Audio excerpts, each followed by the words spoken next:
कर दीजिए, बड़ा गरीबी से जूझ रहा हूँ, बड़ी गरीबी है। हमारे भाई बहन माँ पिताजी उनका शरीर छोड़ दिए थे, वकील थे, वकालत करते थे, लेकिन बीच में ये लोग पढ़ लिख रहे थे, उसी समय पिताजी शरीर छोड़ दिए।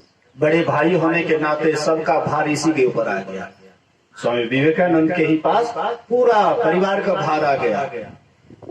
एक दिन ऐसी गरीबी होने के कारण, ऐसी दिक्कत होने के कारण घर में एक ही आलू था। बोलिए सही सदगुरु महाराज की। एक ही आलू था। अब माँ तो ममता की मूर्ति होती है, अब कैसे दें, क्या दें?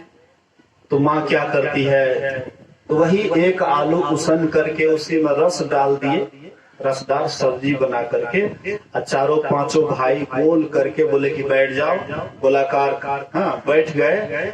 उसके बाद माँ कटोरी रख देती है, बेटा आज का भोजन यही है। स्वामी विवेकानंद एक चम्मच रस ले लिए, दूसरे भाई बहन के तरफ बढ़ा दिए, वो भी एक चम्मच रस ले लिए, फिर आगे बढ़ा दिए। पूरा कटोरा घूम गया, लेकिन आलू एक का एक ही रह जाता है। माँ को देख करके इतना द्रवित हो जाती है और मुंह से मानो कि ईश्वर ही आशीर्वाद दे रहे हैं, माँ के रूप में ईश्वर भी आशीर्वाद दे रहे हैं। कहते हैं वाह, तुम लोगों के अंदर ये संतोष को देख करके मुझे लगता है कि तुम लोग आगे चल करके कोई महापुरुष बनोगे।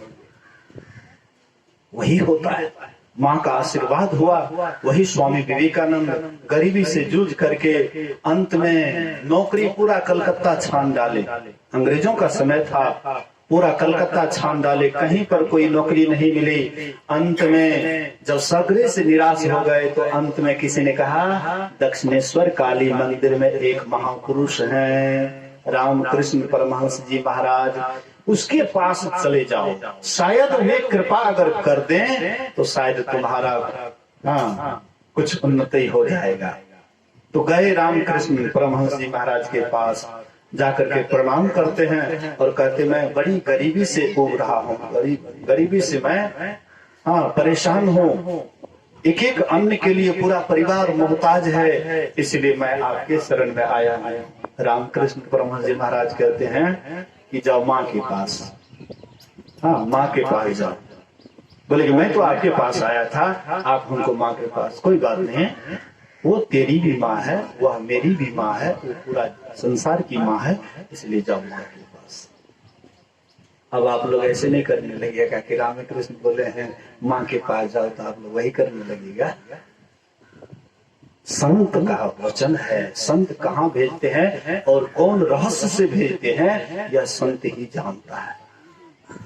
संत की महिमा संत ही जाने और नीति कही गाए, ताते साही जाने परम हित, रहो संत सरनाई, भजो रे मन संत चरण सुखदाई।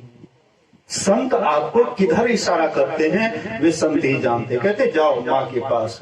माँ के पास गए और कहते हैं कि याद करके मांगना, याद करके मांगना, धन की कमी है, धन चाहिए तुमको, माँ के पास जाओ, बढ़िया से याद करके मांगना।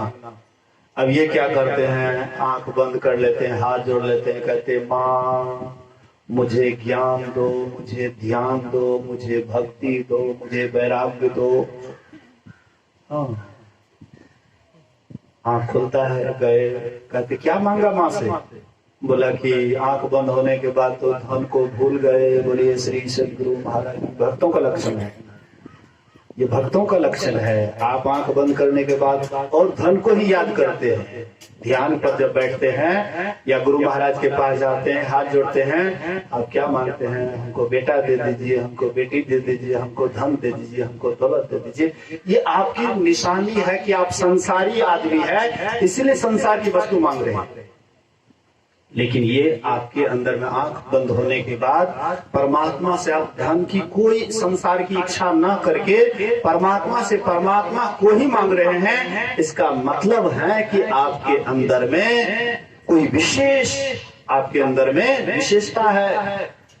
आपके अंदर में भक्ति का बीज पड़ा हुआ है, वह अंकुरित होना चाहता है, वही उनके भी अंदर में, स्वामी विवेकानंद के भी अंदर में थी। इसलिए ऑटोमेटिक आंख बंद होने के बाद ये धन को भूल जाते थे। माँ मुझे ज्ञान दो, मुझे ध्यान दो, मुझे वैराग्य दो, मुझे भक्ति दो। एक बार गए, 2 बार गए, 3 बार गए, 4 बार गए, जब भी आंख बंद करते, यहाँ से पढ़ा करके रामकृष्ण परमहंस जी महाराज पढ़ा करके भेजते कि बड़ी बढ़िया से ख्याल करके मांगना कि माँ मुझे धन दे दो। लेकिन वहां जाने के बाद इसका सरस्वती गोल हो जाता था और वही मांगते थे जो अंदर से चाहना थी। अंत में चौथा बार भी वही ज्ञान वैराग भक्ति मांगे। अंत में रामकृष्ण परमहंस जी महाराज कहते तुम्हारे भाग्य में धन लिखा ही नहीं है, फिर भी मैं आशीर्वाद करता हूँ। देखिए, जो काम भगवान नहीं कर पाए, संत द्रवित होकर के कहते हैं फिर भी मैं आशीर्वाद करता हूँ कि मोटा कपड़ा, मोटा भोजन और मोटा रहने के लिए घर तुमको कभी कमी नहीं होगा, मैं आशीर्वाद करता हूँ। तो स्वामी विवेकानंद की देखिए पूरा कृति फैल गया। बाबा देवी साहब भी बोले थे, हाँ, गुरु महाराज जी से, लाला तुमको भले ही रहने के लिए मोटा घर, मोटा कपड़ा और मोटा भोजन मिले, लेकिन तुम्हारा यश इतना फैलेगा कि जितना औरों का नहीं। आज देख लीजिए गुरु महाराज जी का कहाँ नहीं उनका प्रचार हो रहा है, कितने मतलब संख्या में लोग उनसे जुड़ रहे हैं। कहने का मतलब है, आशय है कि संत महापुरुष कहते हैं कि हमारे अंदर में क्या चाहिए? सुख चाहिए, शांति चाहिए। आपके अंदर में सुख शांति की चाहना जो है वो उसका पूरा संसार में आज तक किसी को नहीं हुआ, तो आपका कैसे हो सकता है?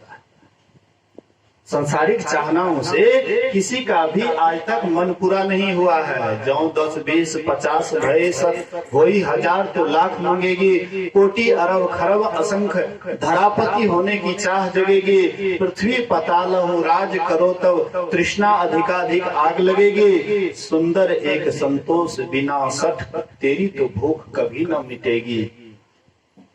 इसलिए संत महात्मा कहते हैं आप अगर सदा की शांति चाहते हैं, सदा का सुख चाहते हैं, तो सत्संग रूपी डोर को पकड़ लीजिए।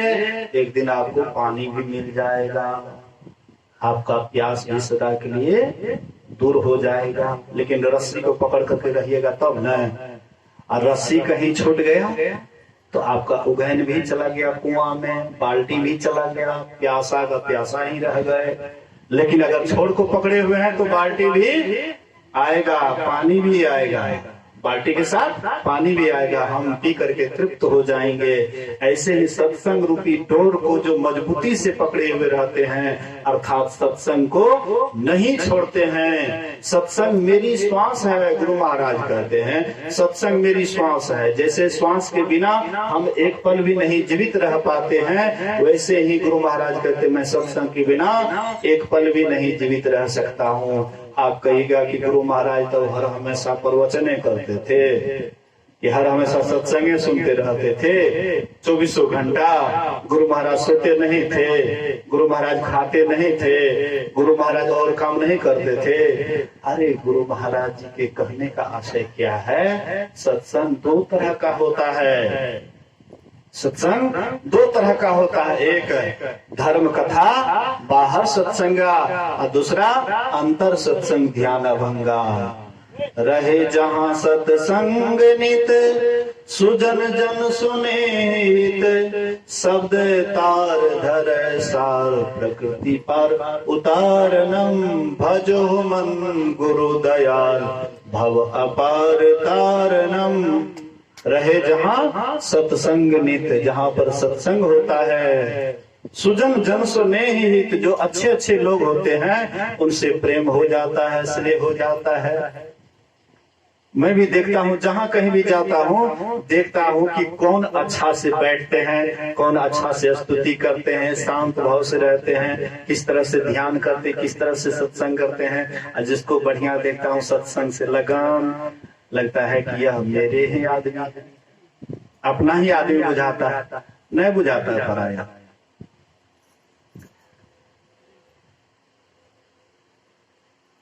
मैं जब से आया यहाँ, हाँ, हमको लगता है कि आप वहां से आइए हैं क्या? संतोष, ठीक, मेरा अनुमान सही निकला।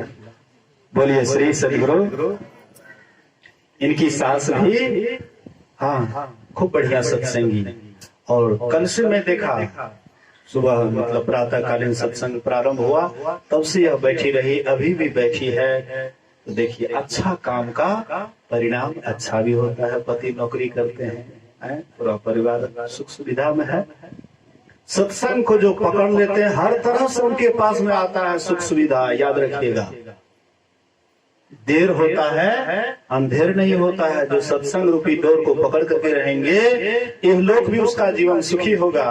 आपको मैं ये नहीं कहता हूं कि आप सत्संग करिएगा तो आपका भी पति नौकरी करने लगेंगे, लेकिन आप जैसे स्थिति में भी रहिएगा तो आप एकदम मगन रहिएगा और आदमी से जरूर सुखी रहिएगा। चाहे आपके पास में संसार की जितना ही संपत्ति हो, लेकिन आप एकदम शांत रहिएगा, स्थिर रहिएगा। सत्संग करने से कौवा कोयल हो जाता है, बगुला हंस हो जाता है, कटुवादी मधुरभाषी हो जाता है, और हिंसक अहिंसक हो जाते हैं। इसलिए सत्संग से लागी रहो रे भाई, आ तेरी बिगड़ी बात बन जाई। जो भी सत्संग से लग करके रहते हैं उसका बिगड़ा हुआ बात बन जाता है। इसलिए हम आप जब तक रहें सत्संग को खोजते रहे, जैसे आप धन को खोजते रहते हैं नहीं कि कहाँ जाएं, कौन नौकरी करें, कहाँ क्या करें कि हमारे पास में 2 पैसा हो जाए। इसी तरह से सत्संग के लिए भी आप खोजी बने कि कहाँ पर सत्संग हो रहा है, वहां जाते सत्संग सुनते। ये लालसा आपके अंदर में, यही लालसा आपके अंदर में एक दिन परमात्मा का दर्शन कराएंगे। सत्संग के अंदर जिनके सत्संग से अधिक लगाव बढ़ रहा है, प्रेम बढ़ रहा है, तो समझ जाइए परमात्मा को खोजने के वे ही काबिल हैं। वही परमात्मा, उसी को परमात्मा दर्शन देंगे, दूसरे को नहीं। आप देख लीजिए कोई भी महापुरुष जो परमात्मा का दर्शन किए हैं, सबसे पहले वे सत्संग के ही 1 नंबर के जिज्ञासु बने। उसके बाद ध्यान साधना खूब किए, उसके बाद परमात्मा को आना पड़ा। तो सबरी जैसी भक्ति कर प्रभु राम तेरे घर आएंगे। तू सबरी जैसी भक्ति कर प्रभु राम तेरे घर आएंगे। ऐसे हैं मेरे राम, ऐसे हैं मेरे राम। आप कहिएगा कि राम में आएंगे, गुरु महाराज नहीं, तो 2 कहां का? हमारे अंदर 2 दिखाई पड़ता है कि राम अलग है, गुरु अलग है, कृष्ण अलग है, शिव अलग है, काली दुर्गा अलग है, लेकिन जो वहां पहुंच जाते हैं उनको तो सब एक ही दिखाई पड़ता है। बाबा देवी साहब के संबंध में गुरु महाराज ने कहा कि हमने परमात्मा की इस आंख से तो नहीं देखा, लेकिन बाबा साहब के रूप में हमने परमात्मा को देखा। बोलिए, आज गुरु महाराज जी कितने महान हो गए। तो जो गुरु को मनुष्य नहीं समझ करके परमात्मा समझ करके उनकी भक्ति करते हैं, जो परमात्मा है वही गुरु है, जो गुरु है वही परमात्मा है, दोनों में भेद छोड़ करके जो भक्ति करते हैं वही एक दिन परमात्मा को पाते हैं। उसी का जीवन सार्थक और सफल होता है। कहने के लिए बहुत बात है, 1 घंटा पक्का हो गया, इसलिए मैं अपने वचन को विराम देता हूँ। फिर अपराह्न कालीन सत्संग है, कल होगा तो शायद एक ही वक्त का हो तो बढ़िया रहेगा, नहीं तो आपस में विचार कर लेंगे, बाद में देखा जाएगा। बोलिए श्री सदगुरु महाराज की जय, श्री सदगुरु महाराज की जय। आइए आरती की ओर चलते हैं। फिर अपराह्न कालीन सत्संग में मैं आप लोगों को